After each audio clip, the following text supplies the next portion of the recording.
बालेन शाह सडकबाट सत्तासम्म विगत वर्तमान र शीर्ष शक्तिसम्मको यात्रा। सुप्रभात, तपाईँ जफ्स न्युज नेटवर्क नेपाली सेवा हेर्दै हुनुहुन्छ र म पूजा श्रेष्ठ। आज सबैको ध्यान एउटा ऐतिहासिक र प्रतीकात्मक क्षणतर्फ केन्द्रित छ, जहाँ बालेन शाह प्रधानमन्त्री पदको शपथ लिएर प्रधानमन्त्री बनेका छन्। म बालेन्द्र शाह नेपालको सार्वभौम सत्ता र राजकीय सत्ता नेपाली जनतामा निहित रहेको नेपालको संविधान प्रति पूर्ण वफादार रही सत्यनिष्ठापूर्वक प्रतिज्ञा गर्दै ईश्वर, देश र जनताको नाममा शपथ लिन्छु कि प्रधानमन्त्री पदको जिम्मेवारी प्रचलित कानूनको पालना गरी मुलुक र जनताको भलो चिताई कसैको डर नमानी पक्षपात नगरी पूर्वाग्रह वा खराब भावना नलिई ईमानदारीका साथ गर्नेछु र आफ्नो कर्तव्य पालनको सिलसिलामा आफूलाई जानकारीमा आएको कुरा म पदमा बहाल रहँदा वा नरहँदा जुनसुकै अवस्थामा पनि प्रचलित कानूनको पालना गर्दा बाहेक अरू अवस्थामा कुनै किसिमबाट पनि प्रकट वा संकेत गर्ने छैन। धन्यवाद। यो केवल राजनीतिक परिवर्तन मात्र होइन, राष्ट्रभित्र भइरहेको गहिरो रूपान्तरणको संकेत पनि हो।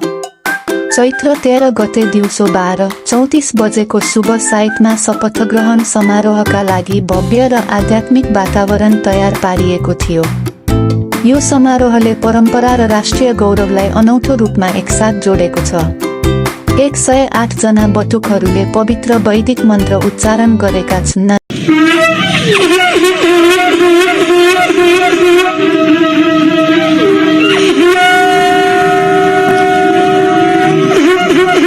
शुद्धता र दिव्य आशीर्वादको प्रतीक दिन्छ। त्यसैगरी 107 जना बौद्ध लामा गुरुहरूले मङ्गलवाचन गरेका छन्। बहुदेव मनुष्याच मङ्गलानि अचिन्तयं आकाङ्क्षमानसोत्थानं ब्रूहि मङ्गलमुत्तमम्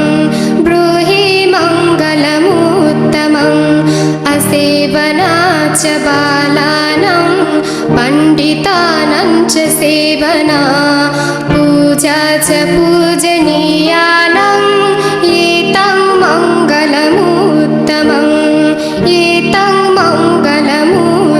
संसारभर सकारात्मक ऊर्जा फैलाएको छ। यसको अतिरिक्त 7 जना ब्राह्मणहरूले शङ्खनाद गरेका छन्, जसले सनातन परम्परामा आधारित पवित्र ध्वनिले भरिएको वातावरण सिर्जना गरेको छ।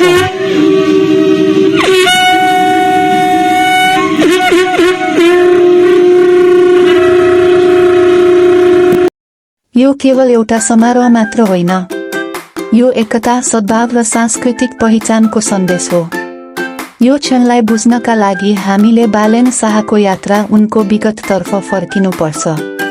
राजनीतिमा आउनु अघि बालेन एक र्यापर र सिभिल इन्जिनियरका रूपमा चिनिन्थे। फुटुभरि हात मेरो रातो रगत उमाली, राजु भाइ साथ मेरो यो पटक चाहिँ उचाली, ल्याउँछु शिर थापेर नेपालमा पुकारी, नबस्नु है रङ्गाउँछु तिमीलाई शृङ्गारी। यो पालि चाहिँ घर घरमा हाँसो खुसी फुट्नेछ, हरियो वनको गाछ मेरो जस्तो आए नि चुट्नेछ, नफुलोस् यो सास मेरो चितुवा चाहिँ कुद्नेछ, बिरुवा चाहिँ फुल्नेछ यो बसन्तको पालुवा। एक दुर्लभ संयोजन जसले उनलाई फरक बनायो।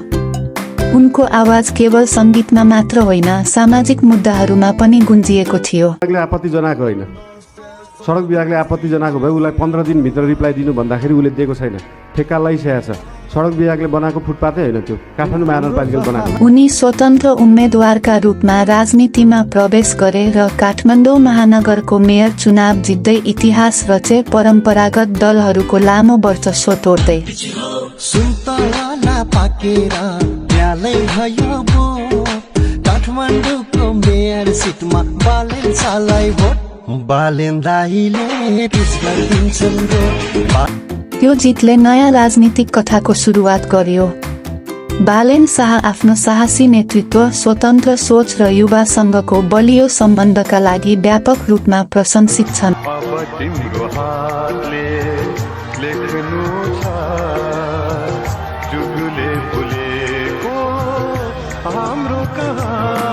काठमाडौँका मेयरका रूपमा उनको कामले देखायो भ्रष्टाचारलाई चुनौती दिने इच्छा शक्ति, छिटो निर्णय गर्ने क्षमता, शहरी विकास र अनुशासनमा ध्यान। यी राष्ट्रिय नेताका लागि राम्रो गुणहरू हुन्, तर प्रधानमन्त्री बन्नका लागि फरक स्तरको अनुभव आवश्यक हुन्छ। राष्ट्रिय अर्थतन्त्र, परराष्ट्र नीति र कूटनीति सम्हाल्ने क्षमता, गठबन्धन राजनीति र संसद व्यवस्थापन।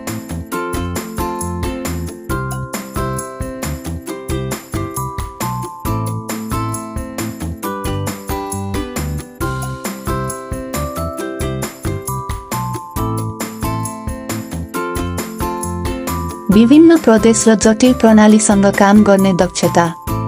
बालेनको अनुभव अझै मुख्य रूपमा स्थानीय सहर स्तरमै सीमित छ, राष्ट्रिय शासनमा होइन।